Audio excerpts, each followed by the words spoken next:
akhoke ngapho. Alright, yeah mfethu unqobiyazo kumnandi mfethu ukubona siyajabula kakhulu ndikula eThekwini eGagasini. Hey, iThekwini indawo ephulile kuthiwa the woman's place to be. Namhlanje sikhoma ke la endaweni ekuthiwa ke la sizo celebrate ubaba uJoseph Shabalala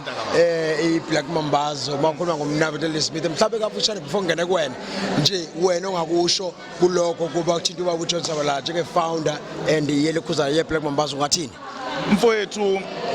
mawuzobheka ikhathi umlando nezikhathi afoma ngayo leli qembu leli le Black Mambazi iqembu likaCothoza kwakuyikhathi enzima kakhulu eMzansi Afrika uyabona leyo nto leyo so mangabe ukuthi makubalwa iminyaka iseyifike ko50 kwadlula lapha yana miningi leyo minyaka leyo shuthi wayifoma ngezikhathi zobandlululo kodwa wakwazi ukuthi enze ingoma kanje nezingoma futhi ezinothando wangakhala ngesimo ayekusona kuphela kodwa ke akwazi ukuthi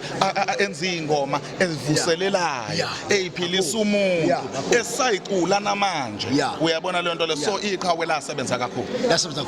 ingakho namhlanje sila sizolibonga nani khona and iyangijabulisa ke unqobiyazo lento uma nani khona ngifuna ukungena ke kunqobiyazo nanga unqobiyazo khona endimeni and uyashaya into siyamthanda unqobiyazo mhlawumbe ke ngiqinisekise kuwena lokuthi iSouth Africa futhi yakuthanda igang yakuthanda abantu abasha bayakuthanda iyouth yakuthanda unqobiyazo njengamanje ubhizi ngani ubhekephi mfowethu umnqobi njengamanje kule weekend siyakuyona Saturday eGoli I'm doing a one man show Lyric Theatre almost sold out now by Saturday vele izobisi sold out so yeah ngenza one man show project ayaphuma mfowethu kusazoba busy kakhulu kusazoba mnandi kakhulu and thank you to everyone but oseke wathatha leli thuba wasupporta into engiyenzayo I like your one man show mhlambe kancane nje for 2 minutes mhlambe sintshontshe lapha ya ukuthi ke ababukeli abasekhaya abantu baseJozi la uyakhona balindele ini kule one man show uthi nje Janti mfowethu ukuthi ngumuntu wama surprise ngumuntu wama surprise because ifana ne movie mangabe uzoyibuka angeke vele ngikutshela ukuthi hayi khuleka kwenzeka ukuthi nokuthi so wonke umuntu okhona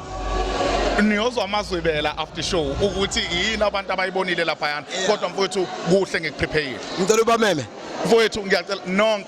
nonke asiphelele khona mfowethu eLyric Theatre eGoli kuqale ukuthi phama siyabonga mfowethu